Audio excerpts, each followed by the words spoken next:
Okay. You can hear me? Yes, very much. So, last time you learned how sin entered the world, right? How Adam and Eve sinned and they were chased out of Yeah. the garden. So, sin had entered the world. So, I can say the sin of the first man caused the second man. Who's the second man? Cain. Yeah. Cain. Oh, Adam. Oh, Cain.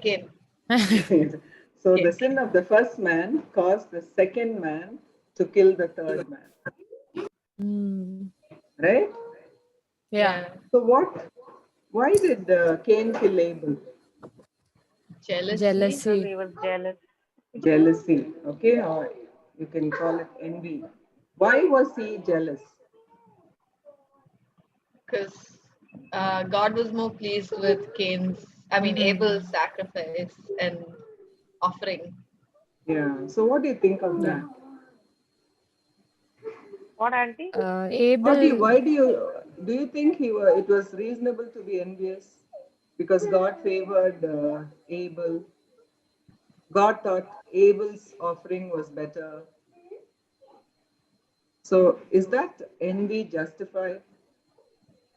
First of all, why did God favor Abel? Did you ever think? Because Yeah. Abel uh, gave the sacrifice with his whole heart and Cain didn't. Where does it say that? He gave the best, of Yeah. his flock. While But even Cain gave his But best. didn't say that Cain didn't give his best. really? Oh, I thought he just picked something and brought it. That's why God didn't. Yeah, that's what I I thought. also have the answer. No, but he was farmer, so he bought grains. Okay, can I tell? Hmm. Huh. Because God had taught that without the shedding of blood, there is no sacrifice. So you cannot offer vegetables to remove your sins. You need to He offer didn't say blood. all that. God didn't But say all how that. Okay. did Cain know? How will Cain know God that? didn't say that. You know it, but He God. taught them to sacrifice like that, to sacrifice because he So slayed what? the My question is, animals. what did God say to Cain? If you had done the right thing, would I not have been pleased with you as well? Exactly. He said, if you had done the right thing, okay, would it not be accepted? So what is the right thing? Right thing is to do the right thing. So Abel knew that God needed a blood sacrifice. See, when Adam and Eve sinned, okay, God sacrificed an animal, clothed them, the blood was shed. So from that then on, Adam knew that there should be shedding of blood for the forgiveness of sins. It would have been carried on in the family. So Abel knew that. But Cain was very casual. He didn't think, what God would, when we bring sacrifices to God. Now, what kind of sacrifice do we bring? Sacrifices of praise. Okay, that kind of sacrifice of praise should be right. Okay, whatever you bring to God, it should be right. It should be acceptable to God. We can't just throw whatever we can at God and think that He'll accept. Everything should be right because God is a righteous God. I told you in the first study, God is righteous. He accepts everything that is right. So, Anima, hmm, what is sacrifice of praise again? sacrifice of praise is nowadays we don't bring sacrifices like lamb or sheep or anything. Yeah. The sacrifice we bring is only praise.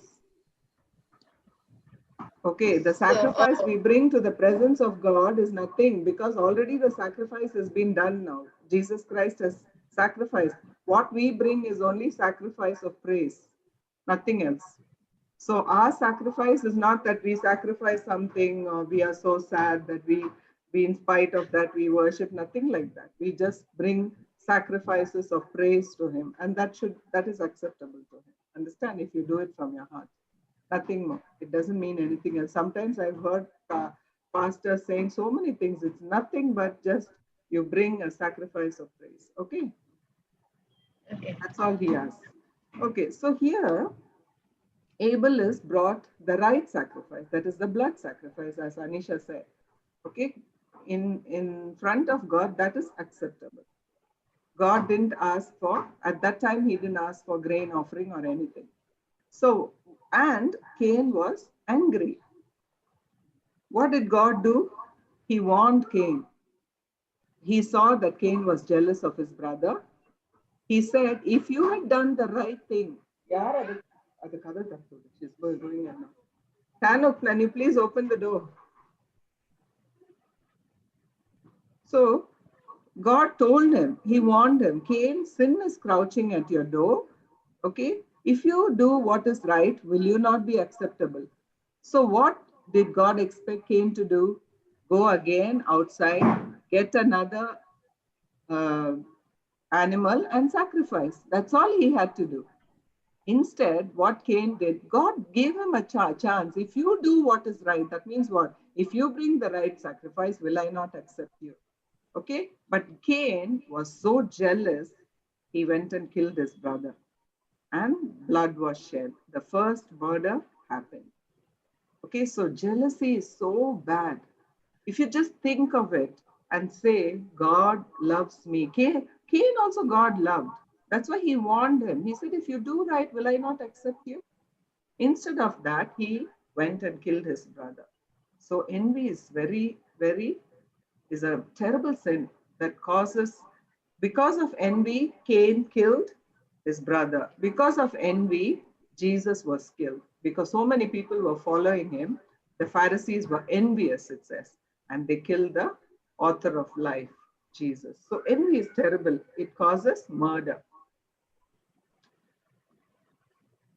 Okay, that's something I wanted to start as an introduction. See, whenever there is good, if you see in this world, whenever there is good, there is hatred. Have you seen? God is good. Jesus is hated. Even in your class, try to be the goody-goody. You will not be liked. You'll be hated. In this world, you see, if any one man does good, he'll be hated. Okay, so even in the beginning, good is always hated, like how Cain hated Abel because of what he did was good. And also you can see with Cain started jealousy, with Cain started violence, and it also says Cain was a builder of cities where there is concentration of sin.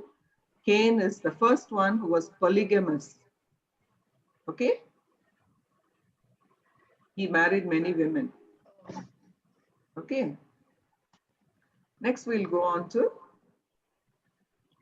And I have a doubt. Yes. God created Adam and Eve, right? First. Yes. So how will they get girls and all to marry? I don't know. Yeah, he had other children also, and they would have had children. So one of his nieces or somebody only he would have married definitely. Only Cain and Abel were there, right? Yeah. So, I don't know. No, he had other girls also, but only the boys are mentioned.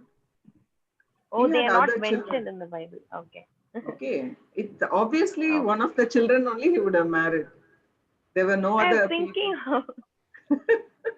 Yeah, because only these two guys were mentioned. No, but later on, their marriage is mentioned much later, right? After he had many other children. So, okay. Of course, he would have married his niece, or I don't know, one of the family only he would have married. But at that time, it was allowed. Later on, when he is talking to Moses, he says, you're not supposed to marry your, stepsisters or whatever. Even Abraham married his stepsister. You know that, right? Sarah. Sarah was his stepsister. They had the same father, but different mothers. Oh. So until Moses, it was allowed, okay, because the families were small and the clan was small. But later on, it was not allowed. God said it's not good to marry your own family. Okay? Where is that? Where he told that? If you see in the law of Moses, one of the laws is you are not supposed to marry like that. Oh. Okay, I'll tell you the thing next time, or I'll send you the what is that? The verse. Okay, now let's go on to Noah. Noah's ark has always been questioned. Okay, how did Noah manage to put all the animals? And there are a lot of questions about Noah's Ark and the credibility of Noah's Ark and all that. But what the theologians argue is he took only one of every species. Okay, so that multiplied later. And so they say, if you see the size of the ark and then calculate, it is possible, they say. Okay, so it is possible because it is God's word. We have to believe it as it is. Now, that is the physical side of it. Let's go to the moral side of Noah. What happened? Why God had to kill all the creatures of the earth and also the people? Okay, we wonder why. You can see in Genesis chapter 6 and verse 5, and God says, that's a very sad and the saddest verse in the Bible, which says that God regretted created human beings. Okay, God wanted many children, so he had one son already, Jesus, and he wanted many children. That's why he created all of us. But then he regretted, he communicates his heart, his feeling, that he regretted creating human beings. So what happened that made him, what happened, Libby? What happened that made him grieve? So I'll tell you the points, what happened actually, okay? Why did God have to wipe out the earth? Then the Lord saw wickedness of men was great on the earth, and every inclination and thought of his heart was only evil continually. Now I want you to imagine wicked people as in ISIS, okay? Can you imagine ISIS? Yeah. How they cut people's throat? That is the worst wickedness. So imagine every person in the world at that time was equivalent to that.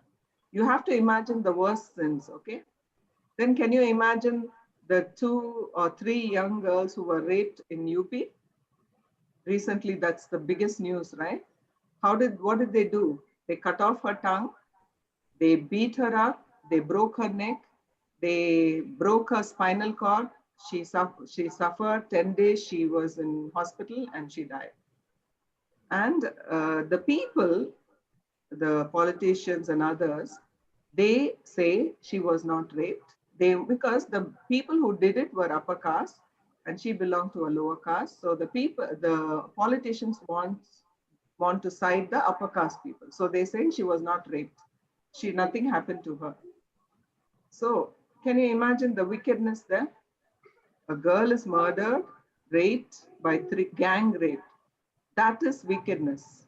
Okay, when we see that God, wiped out the earth, we feel somewhat, why did he kill everybody? The wickedness was everything that they thought was wicked. What they did was wicked. That means so many children would have been raped, so many terrible things would have happened, murder, violence. The Lord had to regret that he made man. Then one more thing in verse Genesis 6:4, it says Nephilim were on the earth. What are these Nephilims?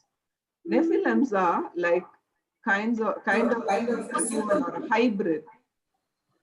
And they were born between the sons of God and the daughters of men. That means it was some kind of unholy consummation. That means some creatures, not creature. Yeah, they are creatures actually. The fallen angels. Demons. Fallen angels having sex with normal human beings produce this Nephilim. So the whole human race was corrupt. This DNA of these people were mixed with this kind of a thing. That's why they say these are the people who brought wickedness and, horrible kind of violence and corruption and all kinds of dirty things came through this unholy union. So these are the Nephilim who were really powerful people. If you see in the history in different countries, if you see huge stones, even the Stonehenge, human beings cannot carry. How did such a thing come there into being? Huge stones were carried and put as and made into temples. How did all this happen? There was some superhuman thing that was happening in the world at that time, if you see. So these were the Nephilim. That's proof enough to show there was something superhuman that was happening there. So God had to wipe this, and he found just one family, a family of 8. Noah, his 3 sons, 3 daughters-in-law, and his wife. He chose these people. And you know, it is not that God did not want them. They gone throughout Noah's life. He kept preaching righteousness, the word of God says. He kept preaching, telling the people, there's going to be a flood. God is going to judge.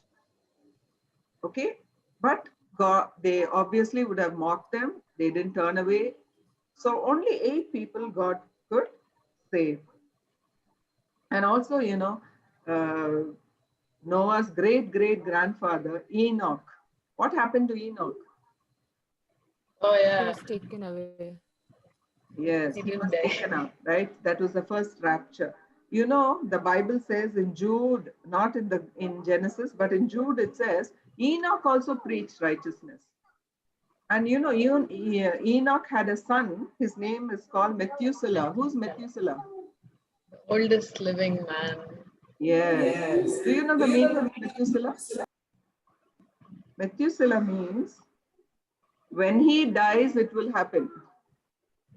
Oh. Okay, so like his teacher would have said, when he dies, it will happen. Get up.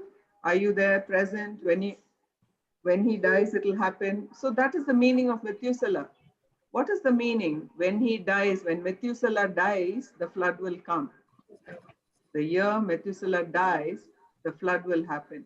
So that is why Methuselah lived the longest. God didn't want to judge. He was hoping these people will change, will change, will change. So he gave him a long life, 969 years. But the people didn't change. So what happened? The flood came and destroyed every one of them. Okay?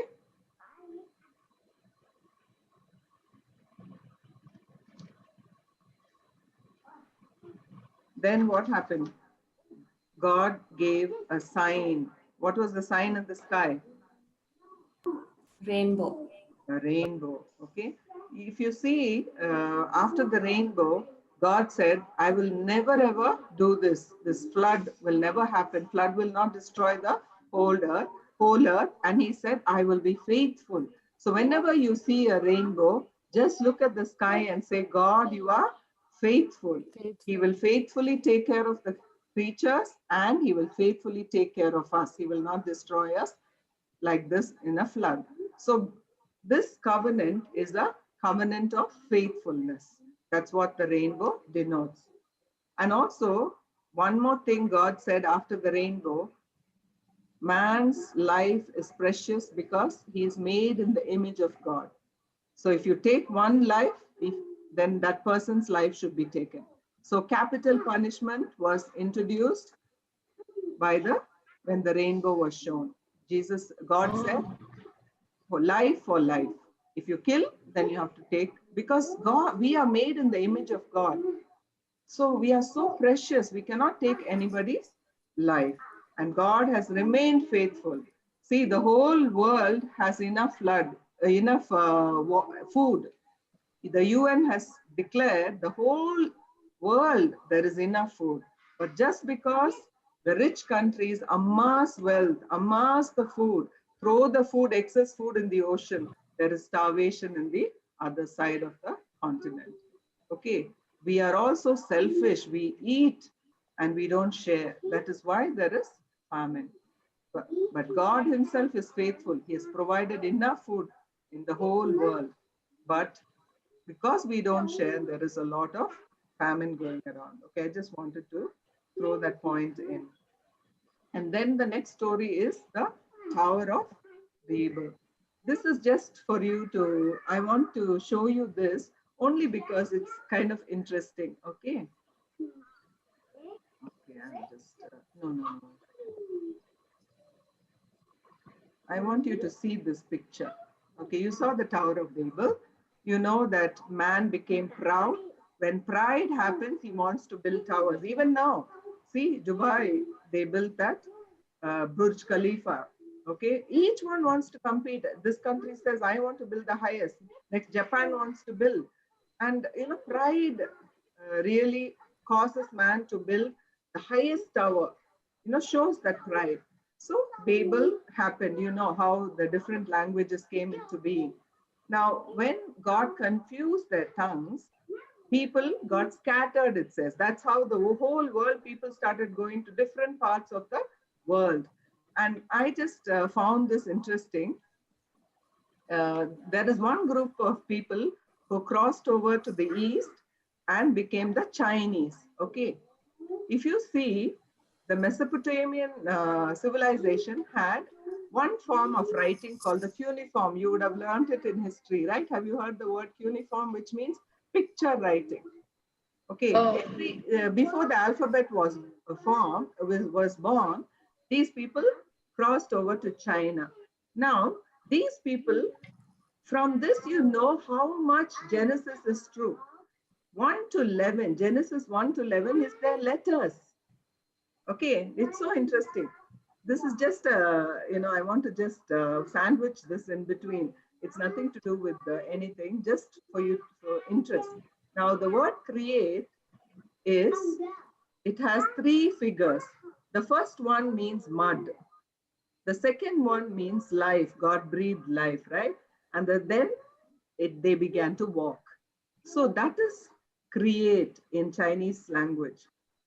Okay. The second one is devil. Devil is man or son, then garden and secret in a private place. So how the devil cheated the man, that is the symbol of devil. And the third is tempter. There are 2 trees and there is a cover. Okay, so that is tempter. And boat is container. 8 people, Noah, 8 people, and then person. Okay, that is boat. So we know from this, these people they were from the place of Babel. Alphabet was not born, but their writing was based on Genesis 1 to 9. See their writing. So you know how much the flood is true, creation is true, devil is there, everything was the Chinese writing. Even now, if you go and refer anywhere, you can find this. Okay, so you know how much Genesis is true. So that's just a sandwiched in between. I'll go to the next slide now. Okay.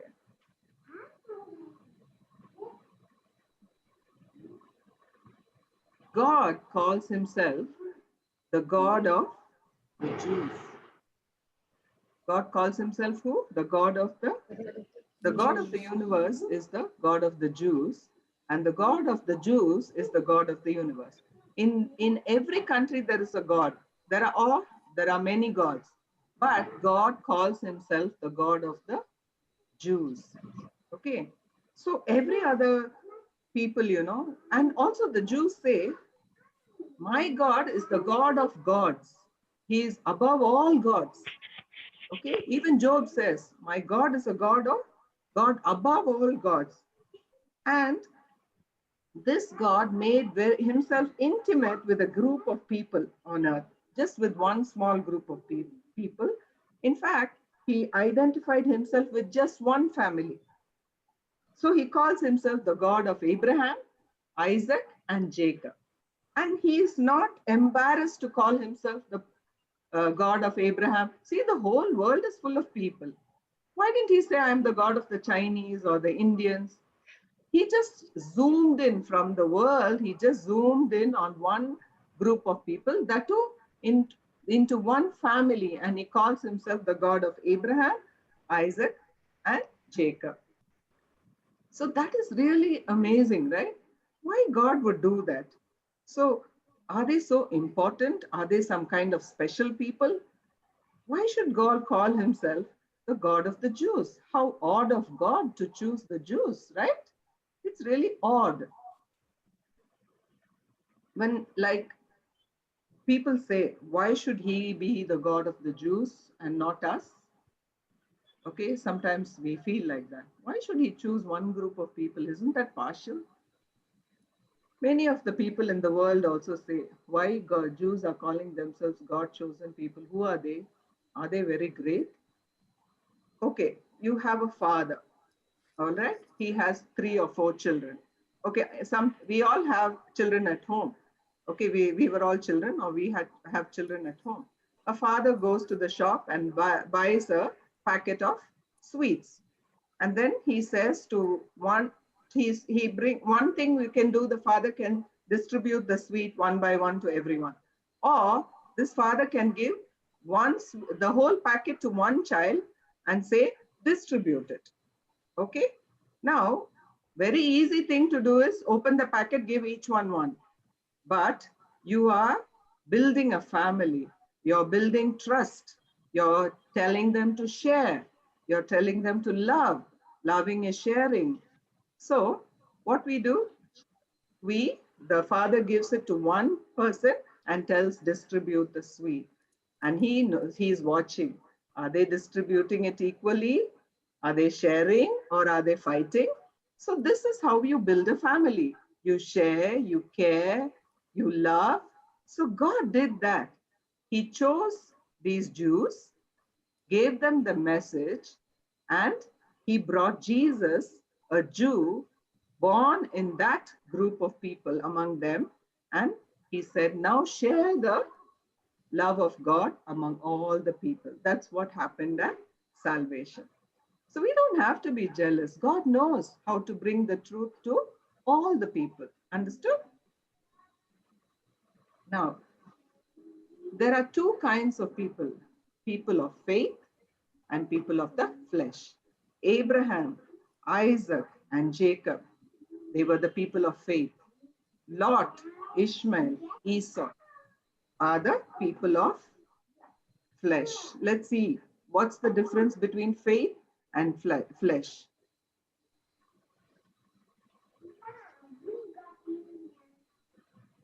You know, the Bible says in Deuteronomy 7:7, in the next slide you see, the Lord did not set his affection on you, the Jews, because you're numerous or you're so great, but because you were the fewest. You know, the Jews were a very small group of people. And you know, they were very stiff-necked. Still God chose. God chooses the unlikely. You know, always I think, it's nothing great about each one of us, but you know, he chooses us. We have failed, we have been stubborn, stiff-necked. We didn't do anything to deserve his love, do we? Do you? No. But still God chose us, picked us, the weakest, the one who, I told you how I had such low self-esteem. He chose me, he chose you, he chose each one of us. Though we were the worst, like that, he chose the Jews who were the weakest. Now, let's talk about these 3 people, Abraham, Isaac, and Jacob. The God of the entire universe called one person his friend. Who's that? In the Bible, there's only one person who God called friend of God. Abraham. Moses. Abraham was called the friend of God. You know, he picked these 3 and he talked to them. He interacted with them. That's incredible, isn't it? Calling one person a friend and talking this God of the universe, huge God. So now let's see these 3 people. Are they really great? No. All 3 were liars. All 3 lied. Abraham lied, Isaac lied, Jacob lied. They lied through their teeth to save their skins. You know, they were in danger. Oh, it is going to end in 3 minutes. 9 minutes. Huh? Okay. So these 3 were liars. And you know, Jacob is the worst. He's the schemer. He wanted blessing, nothing wrong with getting blessing, but he was a great schemer. And can you trust, if he is your cousin or something, will you trust him, Jacob? Oh no. Will you marry some guy who's like Jacob, a liar? No, he's the worst. You can't trust him. He actually cheated his own father, who was blind and who was aged. Can you imagine that? Acting like his brother and cheating his blind father. He was the worst, I can say. And most of them, almost all of them, had many wives. They didn't have single wife. Even Abraham had many wives, and all the others had more than one wife. So the men. So what is so great about them? Nothing, but only one thing: they all believed in God. They have faith in God. That separates them from the others. Every one of them trusted their God. And that's why their name, it says, Abraham had faith in God and he was called righteous. Not because he did anything righteous. He put his faith, he trusted God 100%, and he is called, and he is righteous. Now look at this city. This is where Abraham is from. It's called Ur of the Chaldees. This is where, have you learned the Mesopotamian civilization? Mesopotamian civilization, of course, in history. When you were young, you would have learned. So forgot. Okay? I don't remember at all. But Yeah. okay, this is I one of the learned. first civilizations. Okay, even before Egyptian civilization, Mesopotamian civilization is one of the oldest civilization. Look at this. I chose these images saying Ur of the Chaldees in the Abrahamic times. Okay, so these are the pictures that are in the this first one is a place where they worshipped God, their God. They were idol worshippers, and that is called the ziggurat. This is called a ziggurat. Okay, there where they offered sacrifice to their God. And look at the fine way when these buildings were built. I believe there were fine fireplaces, baths. Okay, so he lived in luxury. Okay, he had, the best ventilation, the best city laid out. And there God called him. And he said, come to a place, I'm going to take you somewhere. And you know what was his age at that time? 75. At 75, this man is living in luxury, and God calls him and says, come out of this city. I'm going to take you somewhere, and you're going to live in a tent all your life to an unknown place he is taking. He has to leave all this luxury and he has to follow God's instruction. Look at the faith of that man. Would you do that? You're living in a palace and you have to now henceforth live in a tent. You won't even have a bathroom. You won't have a toilet. Perhaps you have to go in the open and have a bath in the open. Would you leave? I don't even like going in Indian toilets. Yeah. Leave alone open air.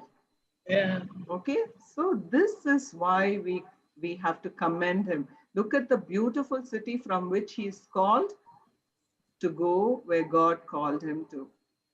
That's one of the reasons his faith is commended, or God calls him.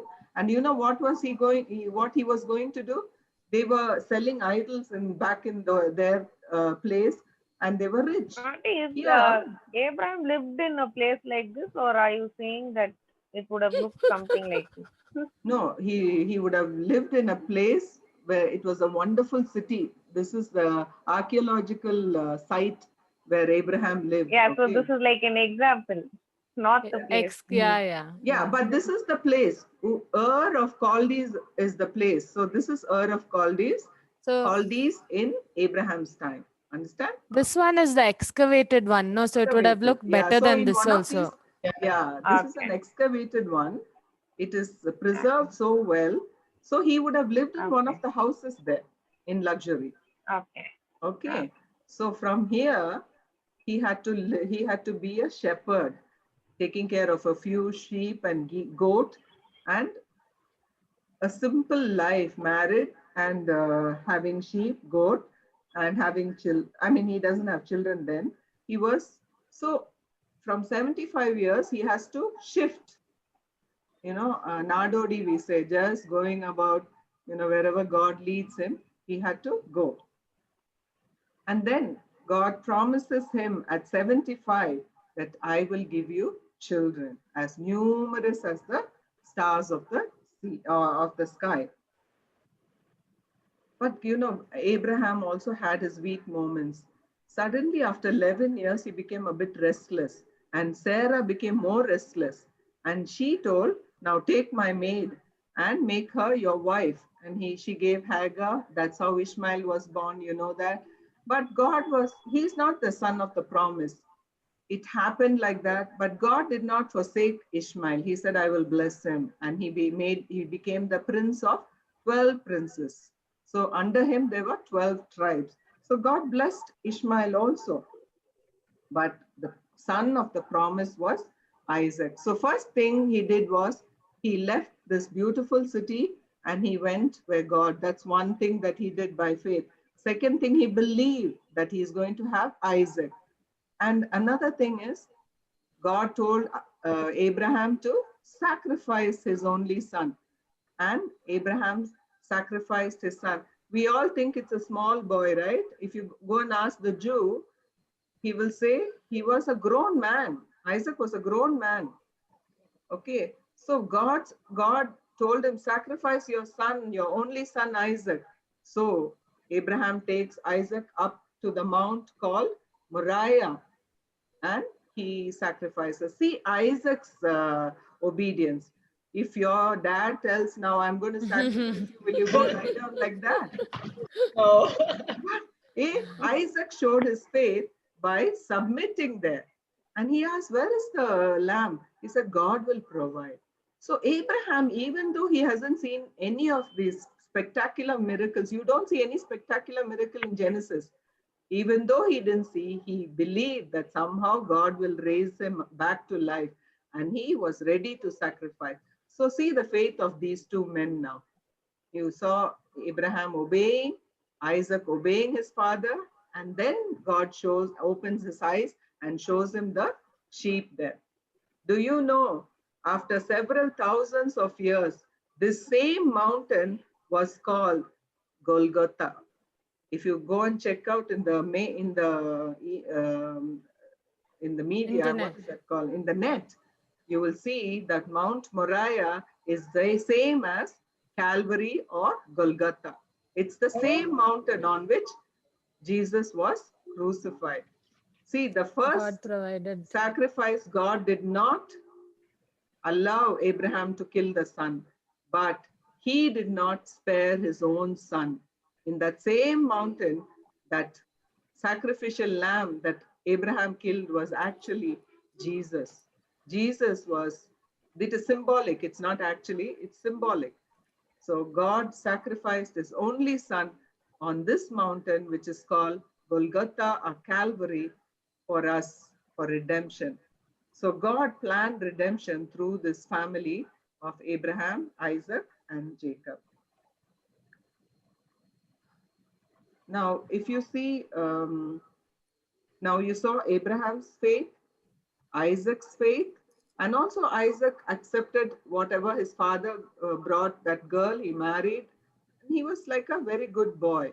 Isaac was a good boy, and he was full of faith, because in everything you see, he always prayed, he always did the right thing. He had faith in God.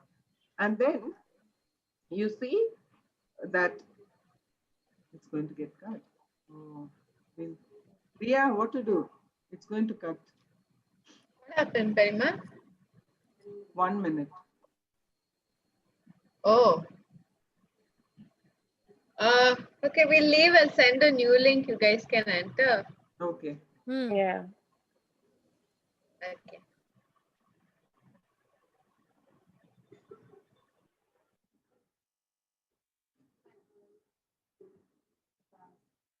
Yeah. 10 minutes.